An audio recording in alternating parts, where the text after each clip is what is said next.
Hi there, Danny here from GDL Automotive. You're probably pretty familiar with me by now. I'm the Jeep guy. Today we're going to shoot you a little video about this. This is the Z hose on a WK2 3-litre diesel. It's a common problem. I've got a couple of tricks up my sleeve that can save you several $100s when it comes to fitting this. Thanks for watching. If you find this helpful, can you please subscribe to our YouTube content? Just click the bell icon in the top right corner. So the hose in question is this. This is what we refer to as the Z hose. It's off the back of the oil cooler on the 3-litre diesel engine in a WK2 Grand Cherokee. We've actually cut these with a razor blade, so it wasn't actually busted that bad. When I last checked, Jeep wants in the vicinity of $200 to $300 for this replacement hose. But here's the secret for you if you need to replace it. It's not hard to get off. You could do this if you had any DIY skills.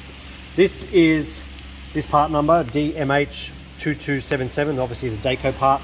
This is a heater hose for a VT V6 Commodore. We got it from Burson's, cost us a whopping $10.56. Recommended retail is $13. So obviously it's a bit too long though, so you just get your hose, get yourself a razor blade and cut it about there, which we obviously haven't done yet, and then you've got yourself a $200 to $300 hose for 13 bucks.